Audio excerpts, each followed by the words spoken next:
salary revision, for example. Yeah. So they would not really, uh, they'll say that it's an HR, decision, not, they will take the ownership of that. Or if there is, something which is not happening on the growth side, they will, maybe complain the management for that. Not really complain, but they will say it's not our responsibility. I think that is somebody else's responsibility. So they were not really complaining on one hand, but they were not taking ownership also. Then we started researching on what do you mean by, and at that senior level, we didn't wanted to, tell them that, they should take ownership and accountability, because I think at that level, they would really understand what is ownership and accountability. So I was thinking that there is some other issue because of which they are not really taking ownership. And that was a time we thought that, can we look at what our existing leaders have to say about it? And if you look at Richard Branson's beautiful statement about that, so he was saying that millions of people proudly claim that they are entrepreneurs, but on the other hand, the little brother, which is the people inside the organization, I think we call them as intrapreneur, and they have not got the real attention. And if you look at Albert Einstein's thing that we cannot solve the problem with the thinking we used when we created, is because unless we really respect the internal entrepreneur, I think we won't be able to manage the current challenges that we are facing. Similarly, you see the message from Marshall Goldsmith that what got us here won't get us there. And I think Jim Cannon said the entrepreneurs are the driving force within an organization. They are the most valuable employees and are most often productive in the organization. So our idea in this program today is not to really label a certain group in the organization. This is more that when you go back from today's webinar, you should look at it on yourself, meaning you should say that I am going to really look at it framework for myself. Yeah. So that's the thinking behind that. So I just have one question for you, and you could maybe put it in the chat that, what comes to your mind when you think about an entrepreneur, and what are the qualities that they demonstrate? And you could think about, your own CEO of your current organization or your previous organization. These two questions, I'll give you a couple of minutes to think about it, and just put down the qualities that that they demonstrate, and who comes to your mind. Like for me, I mean, Anand Mahindra is one of them which comes to my mind very often, because I think so he was my first, I think, boss. I started my career in my.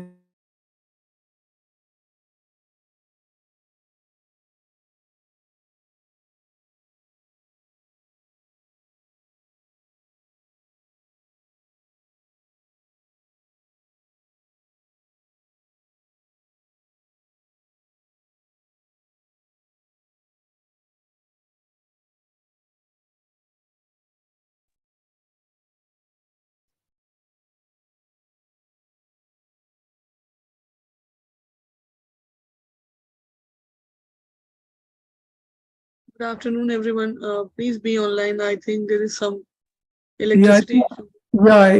but I think usually, let me just check. Yeah.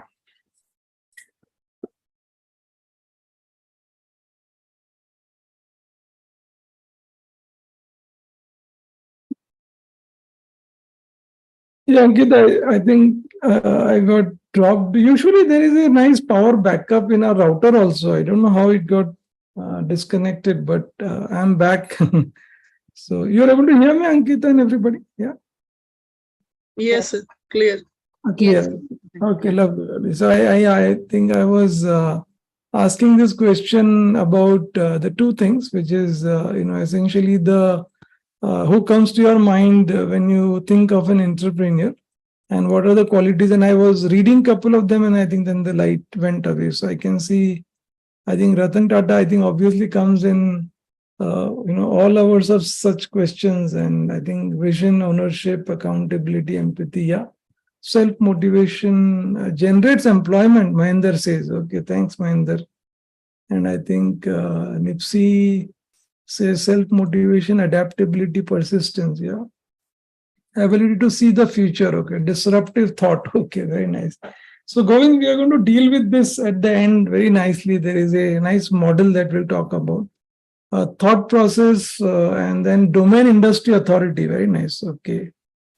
Kushbu says risk taking. Okay. Very nice. Okay. Shweta loves Sudha Murthy. Looks like motivation, simplicity, ownership. Yeah. I think Sudha Murthy is a favorite for a lot of us. So if you look at, I think many of you that what you have shared here, actually, you can see that it is also been, talked about by, in which you can see some of it resonating here. So we have Steve Jobs who talked about, perseverance. We had Richard Branson coming here again, and he talks about excellence. Oprah Winfrey talks about ownership. Yeah. And then we have Elon Musk, I think, has become very popular. He has been very popular, but after the Twitter acquisition, he's become even more popular. And he talks about, I think, change. And then Anand Mahindra, which I was mentioning that I started my career there, he talks about, passion. Yeah.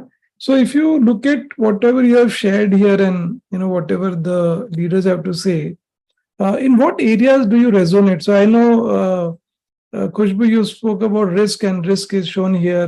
We talked. So, if you look at this, the areas that you are seeing on the screen here, and also with the role model that we spoke about, and with your current role, which of these you resonate with? So, for example, do you think like they have a lot of independence, and do you also have independence, or they also have time constraint, and you also have time constraint, and you can also add value like the way they can add value. So anybody, you can not only chat, but you can also unmute and share, what you can say. Yeah. Anybody can share what areas do you resonate with the role models and with yourself in your current role, because many of you, I assume that you have come from an organization. So you are an entrepreneur inside the organization. So anything that anybody would like to share by unmuting yourself? Yeah. I resonate with risk, sir. Risk, okay. Yeah. So, so which means, Sunil, that in your current organization, you also can take certain risk, is what you want to share. Yeah, definitely. I have heading the business development team here. Okay. And I'm building my own team from the scratch. Okay, perfect. So that's the risk which I'm carrying, I can say, because this is the core process. Yes.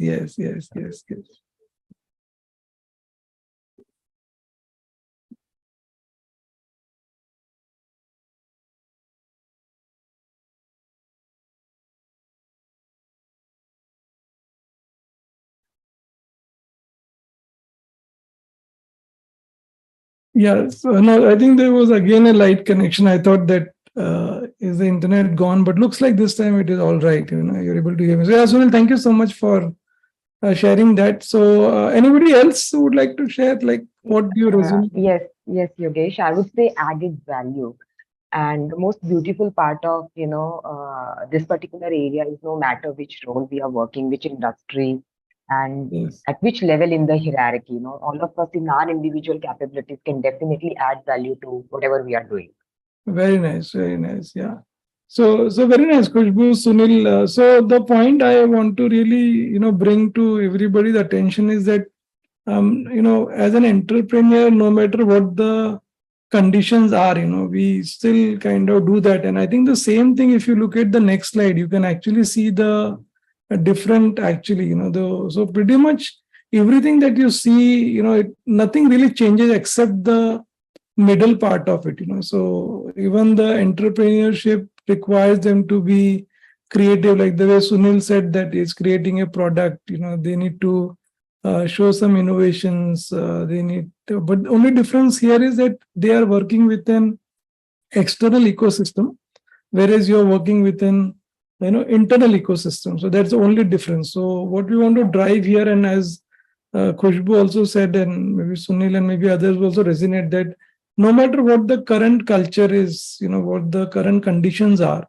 I think if we can start practicing, the framework that, we'll, and many of these webinars are, good starting point for us to go back to something that we somewhere started not to follow, so I think we, many of us do have great motivation, but maybe whatever conditions or situations that we go in the organization, we sometimes not demonstrate that level of, entrepreneurship, and that we want to do. And this is not like, while initially it may sound like little difficult to do, but in my thinking, I think it is mandatory that we will have to start practicing that, because if you look at the future, I don't think it is going to be the same, or it is what it was earlier. And I, being in the industry for so long, I have seen in the organization that I had worked, we had so many layers, we had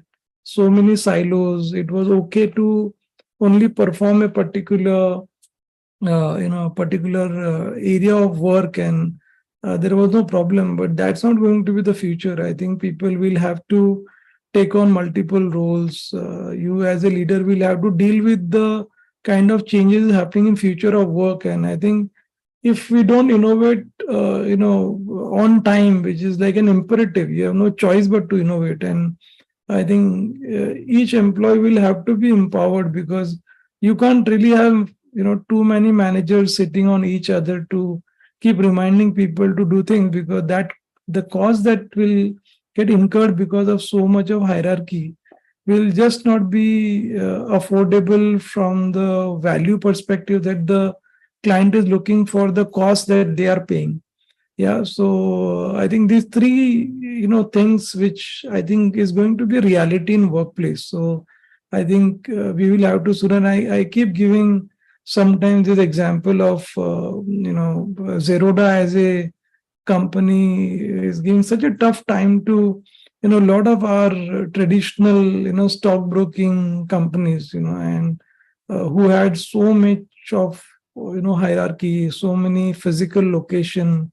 And I think they are really having tough because they really didn't foresee that. And every webinar, I generally, recommend, one or two books. And if you have not yet read this book on Motivation 3.0, which is by Daniel Pink. So if you can maybe note, and Yogini and Ankita can also write down on the chat. It's the name of the book is Drive by, Daniel Pink. And what you see here is MAP, which is like people, are going to get motivated not always with money. They are going to get motivated with three things. One is mastery, which is, is there something people learning every day new? And when you look at an entrepreneur, they are never satisfied. They are constantly looking for something that they can bring in new. Are they learning everything new? Second is autonomy, which means that how am I, letting people do the way they want to do, not like really putting my own way of working. Because in many ways, I think the new generation would find a new unique way of solving a problem that maybe we might not find. So are you giving autonomy to people? And the last is the purpose. And we'll bring the purpose part also in the element as we go along. And I think this is a very nice slide. If you want to take a picture of this, you can click and from your mobile. And I think it's a very nice to go back in the evening today and reflect for yourself, that, and just you can circle on all the items that you resonate with. So for example, are you somebody who, likes variety, or are you somebody who likes always certainty? Are you somebody who are okay to settle down with whatever you have, or are you always wanting to explore more? Are you bold enough to take decision, or are you very careful about, are you wanting to do everything with consistency? Are you flexible to do things? So you can see this very beautiful, quotient thinking, and you can maybe do your own scoring and see, and you can start reflecting that as an entrepreneur, a lot of these things that if you start really imbibing on yourself are the elements that will help you to get into that level. Yeah. So when you look at what we have done is we have crafted our own definition of entrepreneurial leader. And I'll just give maybe a minute or so for each one of you to just kind of read this definition and just share with me some reflections when you look at this, and somewhere where maybe you have not been practicing this, and maybe this definition is kind of giving you a reminder, or if you're practicing, you can also share how does this definition, resonate with you.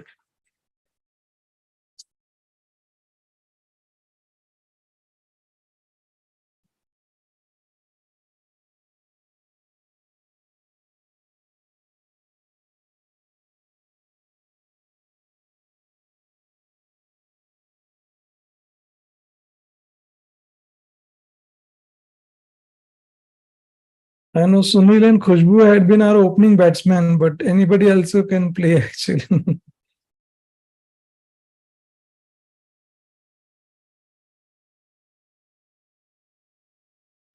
Again, can I come? Yeah, please, please. See, I took up this job sometime 6 months before as an entrepreneur only. That's how I negotiated with the company owner. Okay. And I'm running this business development department as a P&L responsibility.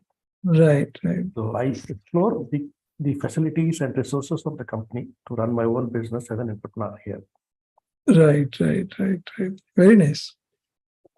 Brilliant. Thank you, Sunil, for sharing in. I am so glad that you're attending a program that is connected to what you're already doing. Very nice. Yeah. Yes, thank you, sir. Super. Anybody else would like to? Yogesh Aparna here. I'm sorry I'm not on video. No problem. It's been signal strength issues. Sure. For me, I'm able to resonate this so very closely because one of the startups I was part of it in the years experience, I think they were trying to build offices in India. It was a US-based company. So right from the initial phase, I was part of the organization, trying the first HR to be there. Okay. It's certainly about the autonomy as well as the trust, which to kind of push myself up and then grow in the organization to grow to say about 150 people over 2.5 years. If that empowerment was not asked of and it was not provided, I'm sure things would never be. And just to say that even during interviews, I think there was never a JD or anything. He said somebody who aspires to grow with the company and then transform to be a leader. That said it all. That said it all. Super. Very nice, Aparna. Thank you so much for sharing this. So as we, and this definition, I think, again, a very good, thing to keep, handy with us. And once in a while, I think we should read this and see if we are not up to our full entrepreneurial, Josh. I think we can remind ourselves. And it has got many things that you can start thinking about: innovation, new ideas, looking at what is already there, taking ownership, and not only taking ownership of yourself, but also empowering others. Yeah, it's also a very important element. So I want to introduce you to the framework, and you would see that every webinar we have our in-house framework, and this is a very interesting way to really develop our entrepreneurship, or if those who are already doing that, you could see if there is a scope for you to even become better. And we are calling it as a pure core framework, which means that I think when we all started, or maybe many a times, we all wanted to really do the best in our organization or in our jobs, but I think, somewhere I think we maybe have lost, or we did not really practice as much. Hence, we are saying that it's core, meaning we are actually going back to the core, which all of us already have it inside us. And then we are becoming pure, which means that you are essentially using the pure core framework, which is, pure, PUR is purpose, E is empathy, CO is for communication, and RE is result. So, this pure core is the way you can read this: purpose, empathy, communication, and result. Yeah. So we will, kind of go one by one, but to give you a broad, idea of how the thing works is that if we can constantly remind ourselves of the, purpose for which we are in the organization, forget about what are we getting dealt with, or, what is the current situation happening, but what is my main purpose? If I'm in HR, what is my purpose? If I'm in finance, what is my purpose? If whatever role, domain that you're working in, what is the purpose? Second is, when we are dealing with people, and if you have attended any of our work webinars or session of on emotional intelligence, you would see that quite a bit of that gets covered in how do you build empathy, for people, which means that when people are not responding to the way, yeah. Ankita, can you just take care of the noise in the background? I think Payal's background noise, if you can take care. Yeah. So empathy is about, how do you essentially build. So many a times, we very quickly, come to a judgment about people, that if somebody is not responding, or somebody is, not, keeping up their commitment, I think we take to a judgment that I think they don't care about us, but that may not be the reality. So can I practice empathy with all those situations? And third is communication, and which is all connected to the first two, which means that if I constantly remind about the purpose, I am working with empathy with whoever I am working with. My communication has a direct correlation with that, which means if I have got strong empathy for somebody, I would be communicating very differently than if I don't have that. Yeah. And then last is, what is the ultimate result that we are looking for? Meaning, am I like wanting to just drive my agenda, or am I just myopic about what I'm looking, or am I looking at a bigger picture, which in the short run maybe not, I'm not getting the way I expected, but in the longer interest or the bigger interest of the organization, am I really looking at the result, and with complete ownership and accountability. So that is a broad, I think, thinking around the framework, and we will go into one by one. And to start with, I think the first is the purpose part, and I think when we look at the purpose, I think Simon Sinek has very for many years, I think he's bought this why part of it, meaning why are we doing whatever we are doing, before it comes to how and what. So again, the next book, I think most of you would have heard about this book, or you may have read about this, but start with why. So it's a very nice book, I think you could read. So if you can constantly remind about the purpose, and I remember, one of our retail clients, when, we were in COVID, and they wanted us to do a program for the HR team across India. So we had around 70 HR people, and when and the issue was that since retail was the badly hit, industry, obviously they were not able to pay the salaries on time, and sometimes it was massive cut. And the HR started, not even picking the phone of the employees, because some employees would get really very upset, and they would start using foul language. And so when we started doing the program, we talked about the purpose and why are you there in HR. And most people, after the program, got it that even if they don't have any solution, just listening to the employees would make a big difference for that. So whatever role we are in, if we can start with purpose as the first part of it, yeah, and that really to drive this, I think there are two case study, one case study that I want to really bring to your notice. And many a times when we do this workshop for the whole day, I think we spend quite a bit of time on. So I'm doing a smaller version of this whole one-day workshop for you. So here is a situation where I think one of the companies that also got impacted by recession, and the CEO was going to all the different outlets to ask for their cooperation, because they were going to do a lot of cost-cutting measures.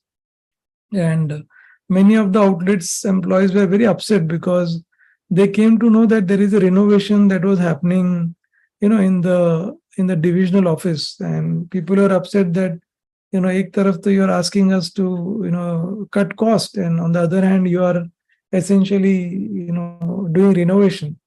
And, when the CEO checked with the procurement department, they came to know that there was a contract that was signed by the vendor even before the recession came in. There was raw material that was already purchased and there was labor sitting idle. So the vendor said that I will not charge you anything more. I have already incurred the cost. So, I'll do the work. You pay me whenever you want to pay in future. So the procurement department said that we have nothing to lose. So let them do that. Yeah. So when you look at this particular case study, in most cases, I think, if you look at the emotion part of it, most employees really felt bad that I think there is double standards, in our organization. On one hand, they are asking us to cut cost, and the other hand, they are doing renovation.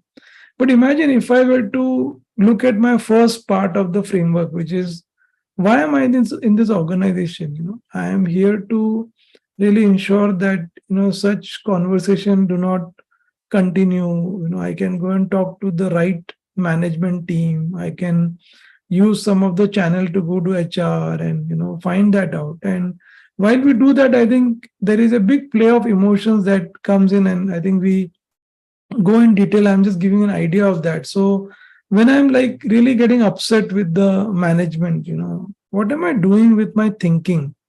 Am I just going and talking to more colleagues about this double standard, which actually is not a double standard in reality, but essentially, are you able to manage your emotions? And we go in detail in this. But when I'm looking at the starting point of purpose, and then I'm looking at the empathy for my top management, I am really using my thinking around that.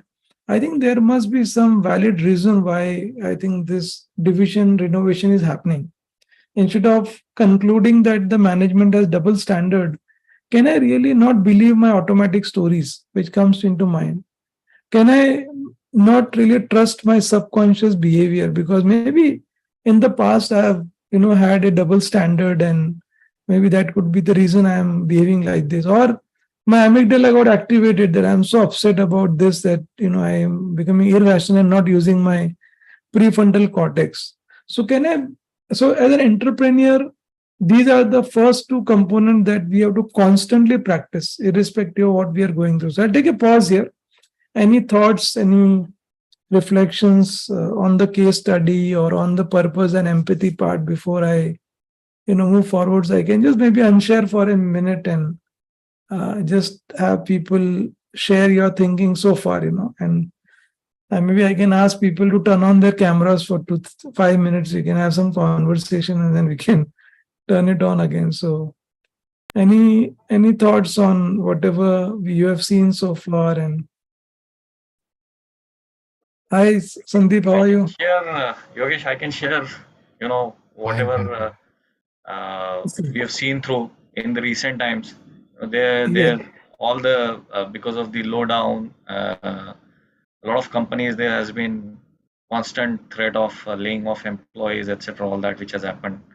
Yes. So this probably the case study resonates well in this time because a lot of organization this could be kind of a scenario when Yes. employees would have gone through this and they would be questioning in their mind whether laying off was the first option or the last option, something like Yes. that. So Yes. And many times, Rahul, since we have been in discussion earlier also that what I want to bring to the table is that maybe some decisions are sounding to be very irrational right now, but we really don't know the background that they are going through. And as an individual, like what am I experiencing after that? Meaning, the options that I am coming in my mind, if I don't have the empathy for the management team or for the situation, I might still take decisions which is not actually helping me in future. So our idea as an entrepreneur never gets upset about that, but he starts working towards how can I fix that situation or what can I do next. Yeah. Anybody else? Yeah. Thanks, Right. Rahul, for right. sharing. Yeah. So I would want to state something Yeah, yeah. wherein, see, it really depends on the management as well. Having empathy for the management is one part. However, how rational is the management, or how willing to understand is the management, that is another criteria altogether. So, because So, there are, of Payal, course, reasons to everything, we understand. And however, that they may not be very open to discuss the same.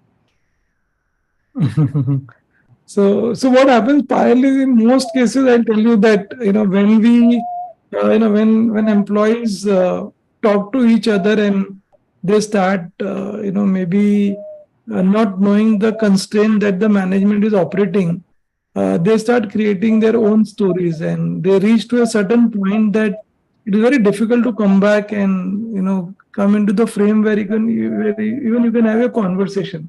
So, for example, in this case study, imagine if more employees would talk to each other that I think the management team has a double standard. वहाँ पे तो they are making furniture and here they are asking us to cut down on tea and coffee. So what would happen to people? Will they start contributing in the same enthusiasm? No. They'll say if they are like double standard, I will have a double standard. And see where will it land when they are not contributing? The company is going through losses. When company is going through losses, there are more cut downs that will happen. It will be a downward spiral, which is not very easy, because what is happening, Payal, is that when most people are operating like this, you are creating an environment where everything looks very, there is no hope looking in the future. It's just about this is like a very horrible place. We really have to get out of it. And who is responsible for that is what we want to drive in the program. I think that in some form we are responsible for that. We means not right now, but somewhere, yeah. Yeah, so but as HRs, we rationally know whether things happening are appropriate or not. But then there are times when we also lose our confidence, considering that whatever is happening is not of the absolute, like, Yes, yeah. yes. So, बढ़िया. So, बढ़िया. Padma is raised her hand. Padma and Sandeep, yeah. You guys just want to add a point before you take on others. I mean, like Payal has brought out, these kind of situations can always be mitigated with transparent communication with the employees. Which is what is one of the missing links in the organizations is this internal. Yeah, I think Rahul got muted, I think, automatically. Rahul, just check if you are muted. You must have pressed your hand by mistake. Just check.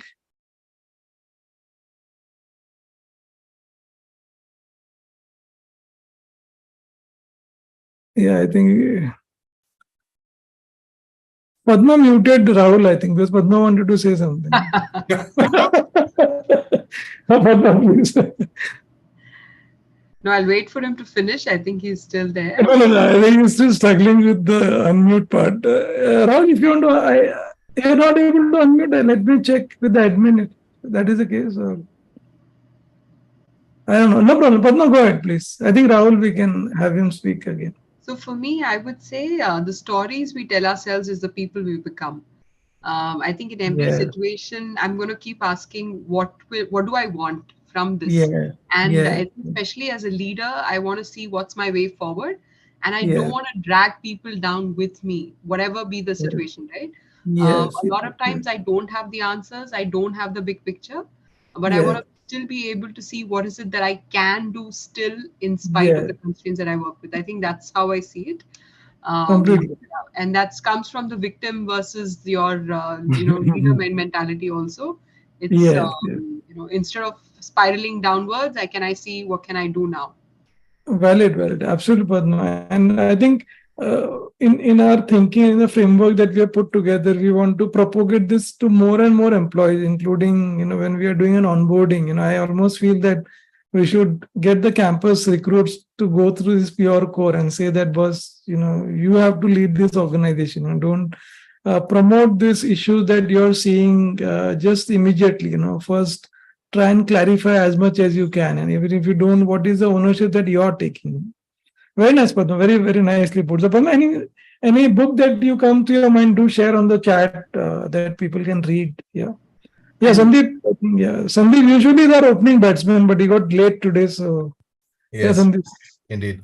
So, one is an observation and one is a small case study I want to share. So the observation is that, Yes, unfortunately, in almost 95% of the companies that I see in India, yes. the company thinks that the practitioner of HR is the HR department. And the reverse is true. The line manager who is spending 8 hours a day with the employee is really the HR practitioner. And Yeah. HR's job really is to empower the HR practitioner to practice empathy, emotional intelligence, and every other aspect. But if that Yes. line manager does not get it, then the whole practice falls down and dies Yes. over there. And as an organization, and we have organizations which have hundreds and thousands of employees, hundreds of Yes. thousands of employees who Yes. think that HR is the practitioner of HR department, which might be 20 or 40 or 15 number for a 6 lakh, 5 lakh employee organization. So that is Yes. point number one. So that's structural. The second Right. is a small case example I want to share from the global financial crisis of 2008. And this Yes. goes back to the years when I used to work in Dubai. There's Yes. the number 2 bank in Singapore, sorry, not Dubai, Singapore. Number 2 bank in Yes. Singapore is called UOB Bank, United Yes. Overseas Bank. Yes. And when the financial crisis happened, they actually took a policy decision that we shall not fire a single employee based upon the fact that their appraisal was based upon performance and effort. Yes. Yes. Now, it is very rare in a cutting edge bank to have someone measure effort.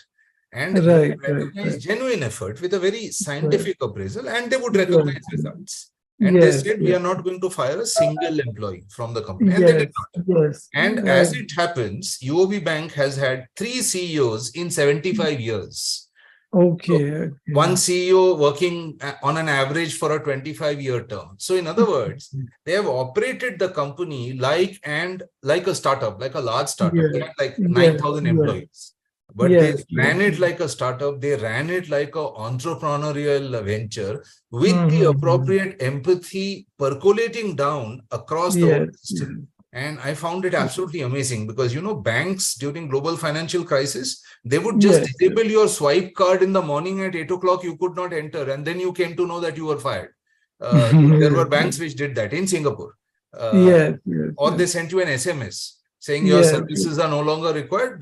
Payroll will process your salary, etc. So I'm Yes. kind of putting these two placeholders in place to illustrate. And if leadership gets it, and that Yes. line manager handling the 5, 10, 15, 20 employees of the department gets it, we are sorted. But if they don't get it, then we are in big trouble.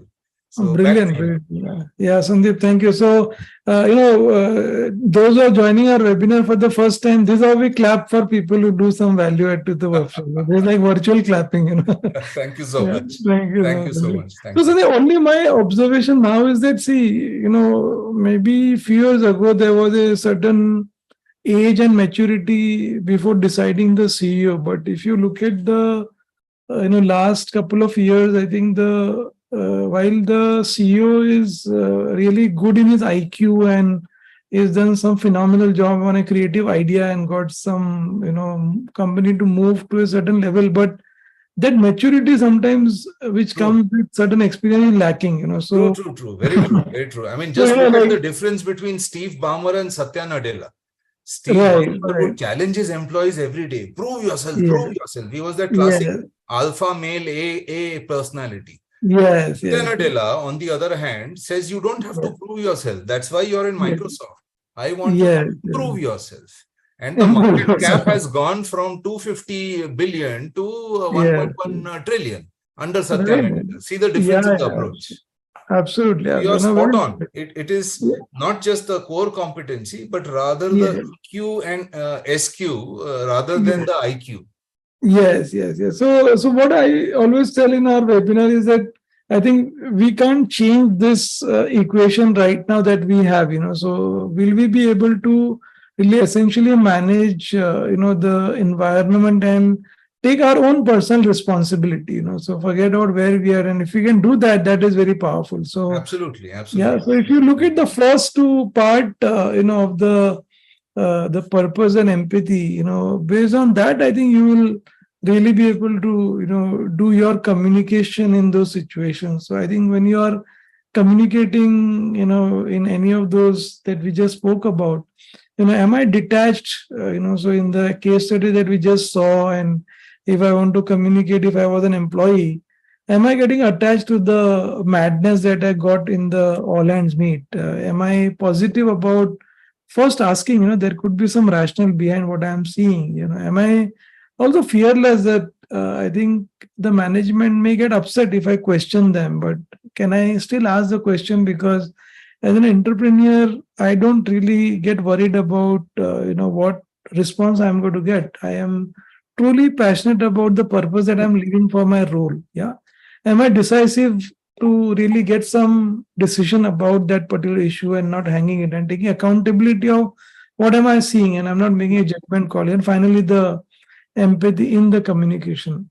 So if you start doing this part, and I think there is, when we do this full day format, we really do this very small role play where you're working on a very nice project, and I think after some time, since the project has gone beyond budget, I think the management has decided to discontinue the project, and you're very upset about that. So how are you going to confront the vice president of your department to let them really mark a closure? And this runs so beautifully because people have gone through this situation. In most cases, they become like real rebellious. They started getting upset. They started fighting with the management. They started creating lobbies in the organization rather than really looking at the purpose, looking at the empathy for why they are coming from, and then communicating. So very, very powerful way to think about. And finally, I think the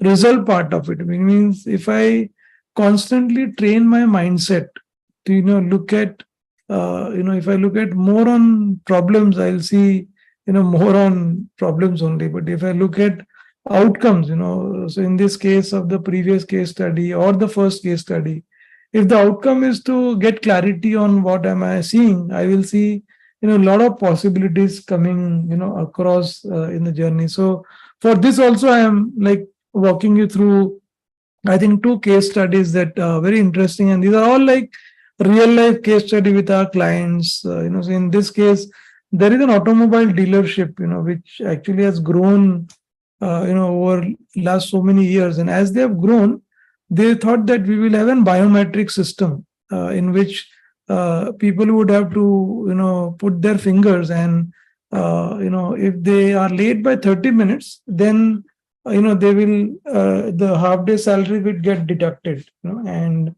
during one of the festivals, there were a lot of new cars to be delivered. So the salesman like worked very late night in the night to deliver the cars, and they came in late next day. Now, since this was a centralized system, people didn't know that this branch has worked late night and hence they have come in late. They just went by the data of the biometric and deducted the salary.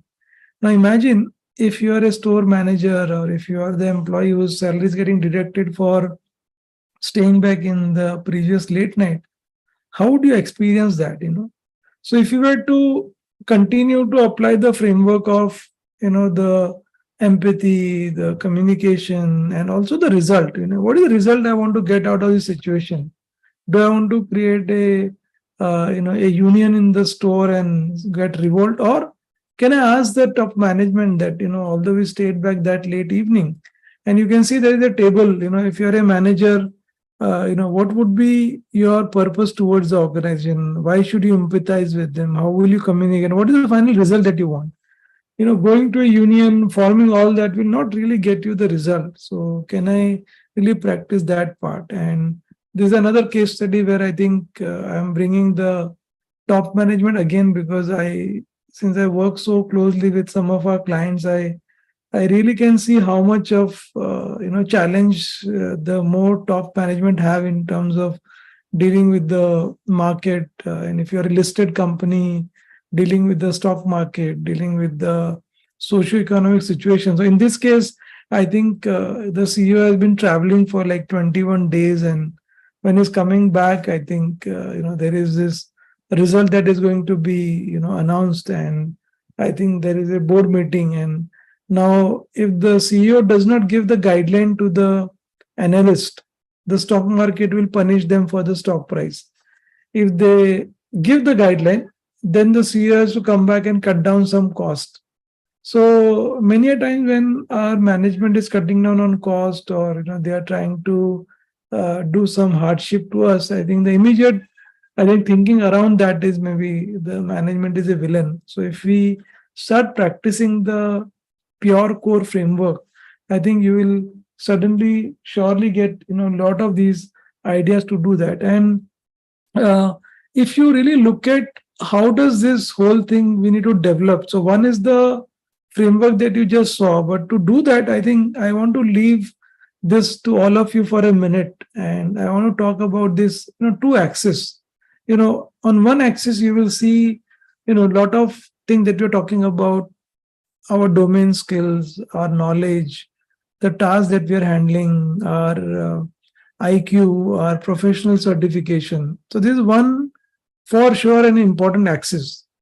But imagine if we only focus on this axis and not the other axis, which is essentially the emotional part of it, the values and belief part of it, the self-awareness part of it, my mindset part of it, even my not only my professional credibility. I'm not saying that this axis is not important, but imagine if you were to only talk about this axis and not really look at this axis. Do you think whatever we have spoken so far, would you see an impact of that? So I'll just take a pause here and let you guys, think about this, and then maybe I think you can share what you think about this.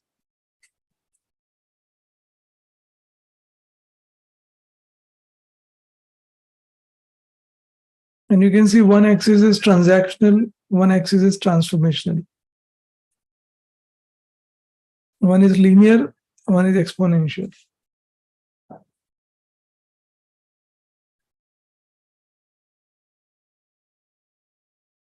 So anybody who has not spoken, if they also want to turn on their mics and talk, would be fantastic.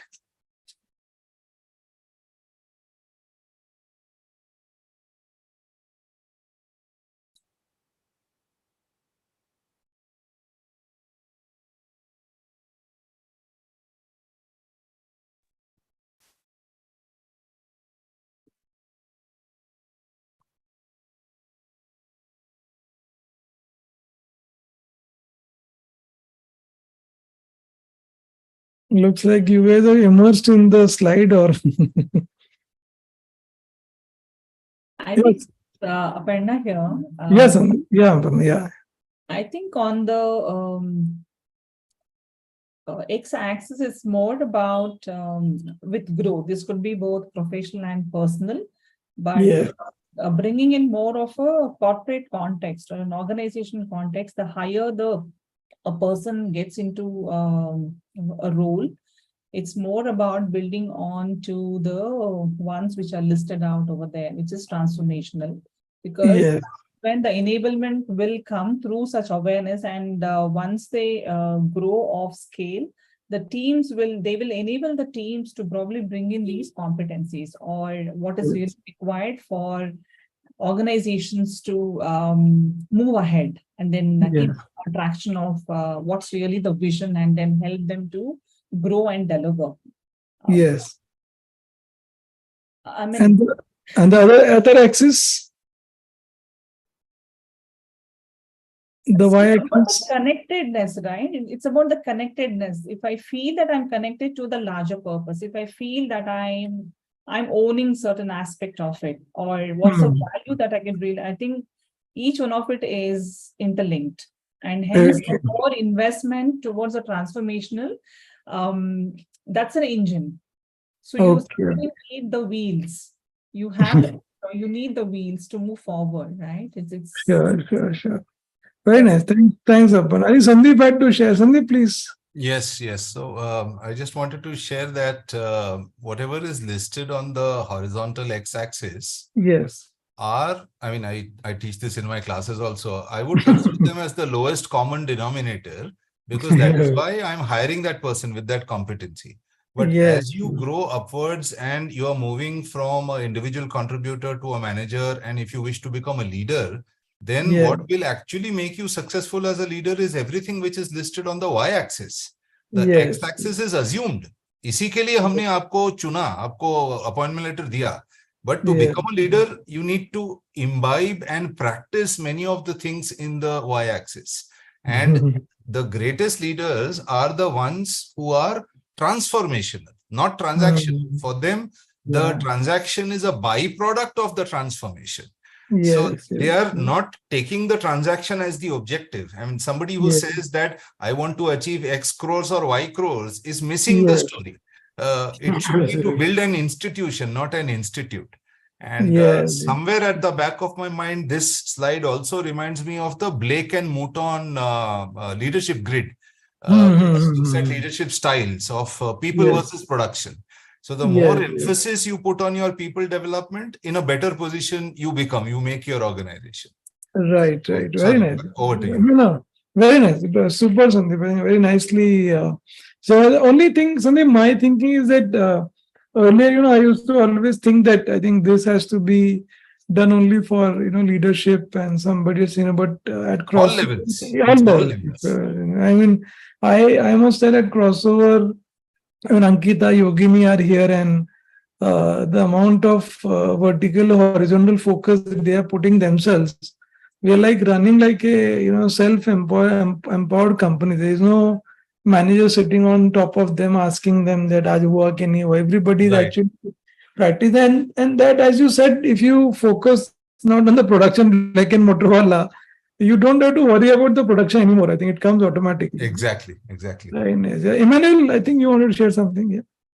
Yeah, so what I just thought is the horizontally something will help us to achieve the mission, and the vertical part will help us to achieve the vision. Okay. Very nice. Super.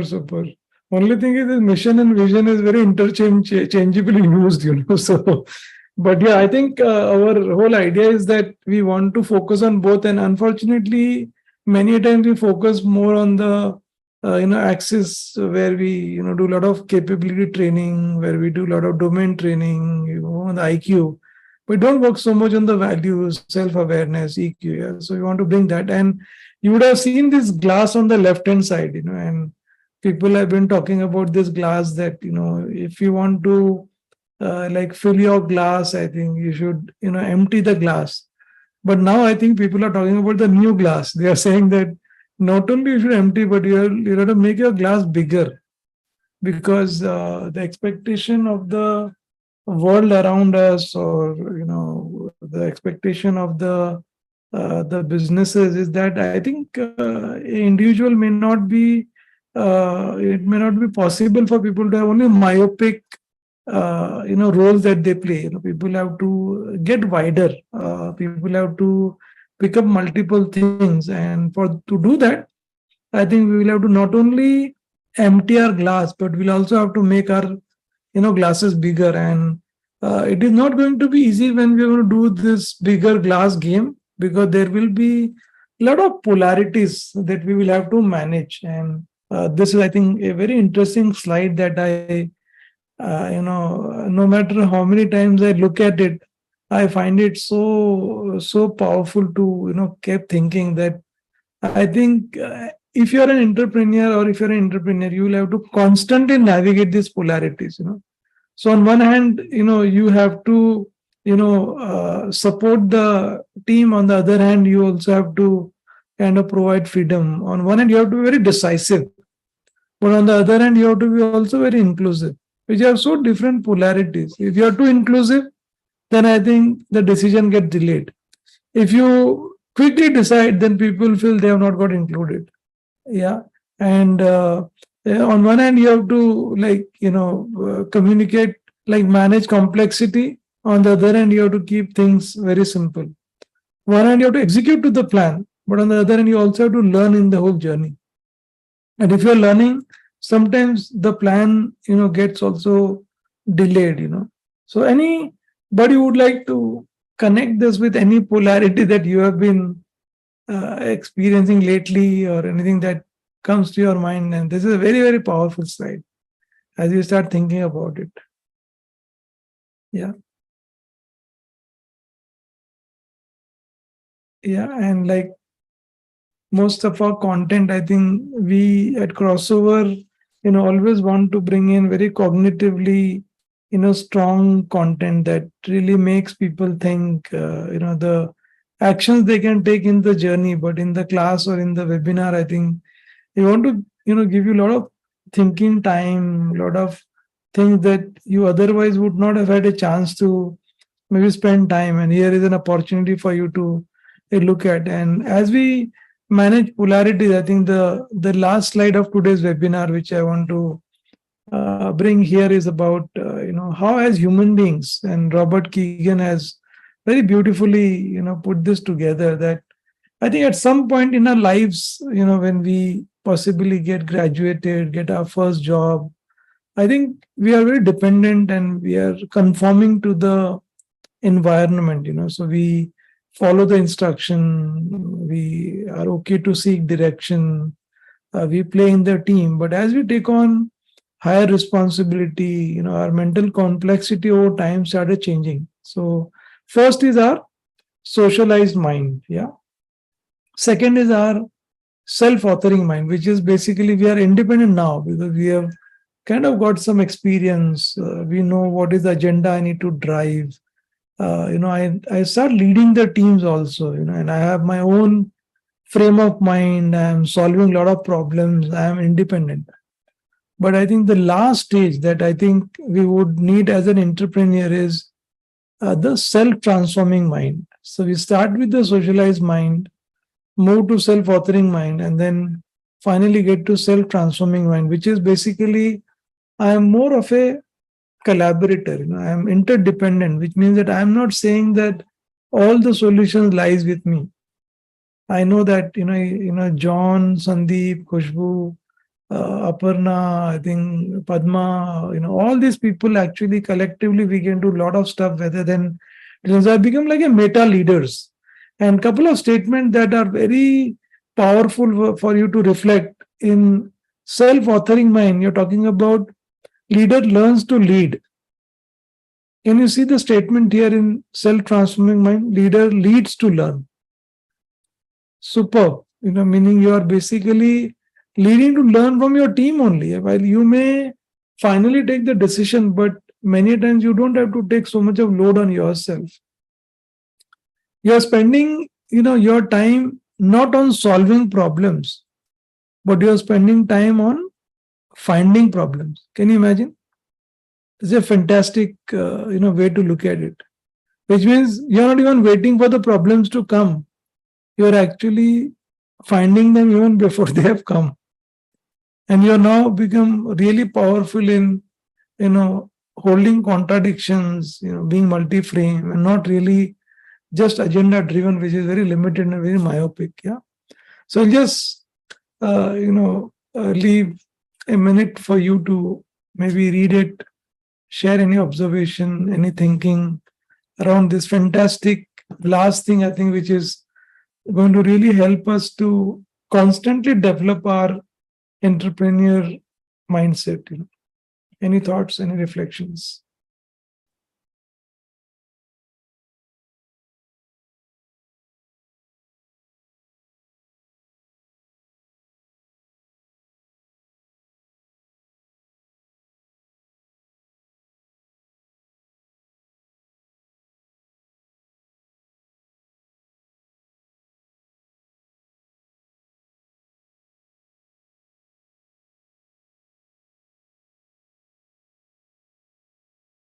So I hope you guys are in a trance thinking about the 3 levels of mind. It's a very beautiful slide, Yogesh ji. Yeah, very nice. Very powerful, very powerful. And it बहुत ही powerful. Yeah, I tell brings to you. mind one US Navy captain. He's retired now, Captain David Marquet. He used to command a nuclear submarine. And, he basically started to practice empowerment because he realized that to run a nuclear submarine, which has its huge share of problems and challenges and all that, you need the people to start thinking like leaders. Very nice. Very That's nice. how he went across this journey, which this slide so beautifully depicts. Yes, yes, yes. Very nice. And and when I do this program for some of our clients, I have seen so many senior leaders, getting stuck at the self-authoring mind. Yes. They're not able to somehow move forward from Exactly. Exactly. Exactly. that. Yeah. So good. So I'll just leave this slide and I'll just close, and we have like 10-15 minutes, just so if you all can turn on your cameras, and maybe we can have some little bit of open discussion for 10 minutes, and then we can, and hope you all have seen the. Okay, so Bala Kumar, you are saying I am also in the second stage. Oh, thank you so much, Kumar. So Kumar is one of our new clients, so I am so happy to have him also. So thank you so much, Kumar. Yeah. So, Good evening, sir. yeah. Thank you so much. Yeah. So thanks for acknowledging that. So those who have not yet, clicked on the link for the, for the WhatsApp group, please join the group. It's a nice group. Yogini will be sending some very nice curated article, and Where is the link? it should be there in the chat. I think Yogini or Ankita, can you keep posting the link? Yeah. So Aparna, what happens with that is you have Yogini available to you for any question you may have on the webinar. So you can actually listen to the webinar again on YouTube, and you can see those screens there. And I think I think we should be able to. I think Yogini just shared it now. So if you can just click on that WhatsApp link, you will be able to join that. Yeah. Yeah. Yeah, I think Indrajit had put one very nice question.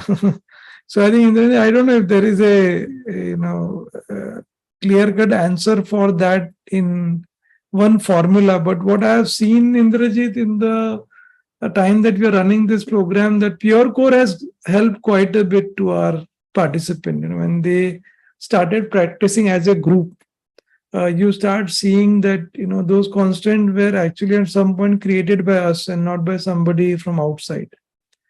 I'm sorry. Yeah. I just have a very specific question. Yes.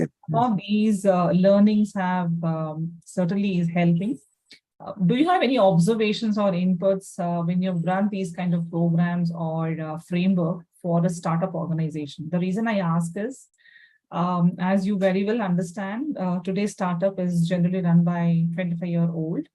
And you have a mixed or a diverse workforce over there. And in startup, typically 20 member, 30, 50 member, things are, very dynamic, quite skewed. And then mindsets are quite differentiated mindset. So do you have any observations when you really have to? Yes. So yes, we have worked with a lot of startups, but what I have done is that if I get the founder's buy-in, in the sense if he wants to get involved in the whole process, then only we take the assignment. Otherwise, we don't. If it comes from HR, then we don't take. Because what we have seen is that at a size of 50 to 100 people, it's a very personality-driven situation.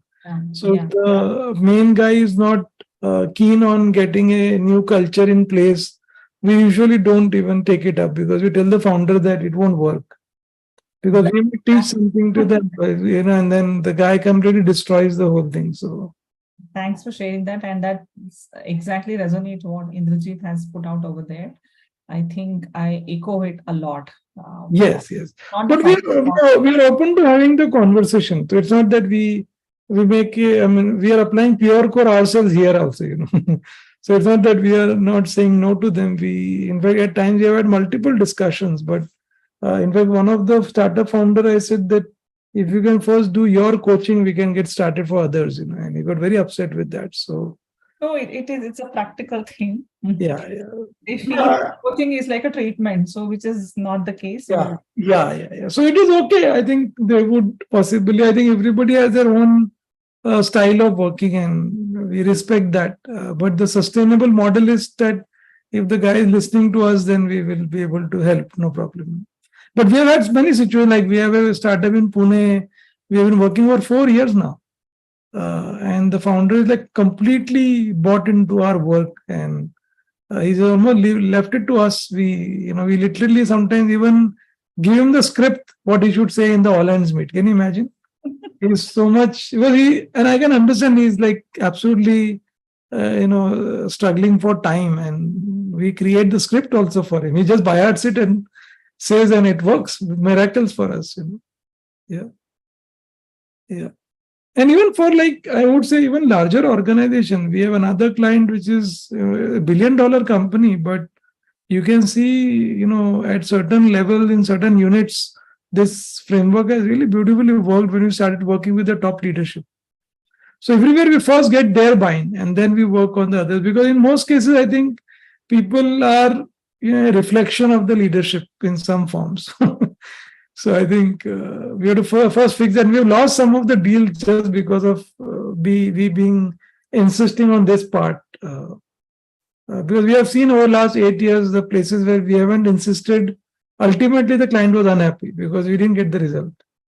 So we decided that it is better to not do that rather than first insisting that are you also getting involved in the game, because you are the main player. They are just going to replicate what they are seeing with you.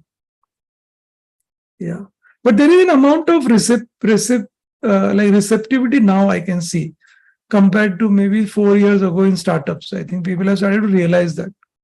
So they are coming to us. They are starting to realize, even some of the startup ecosystem, especially in Telangana, and even the ecosystem is trying to echo this importance of this, y-axis development early on. Yeah. So but good question, Aparna. And if you're in a startup, I think I know there are its own challenges to deal with. So good. Thank you so much. We are at 5:20, and generally people love if we give them 5-10 minutes before the session. So I am here till 5:30. If you guys want to ask any question, but otherwise, I think we are good for now. This video will get uploaded on YouTube, our channel, so you can reach out. And as always, we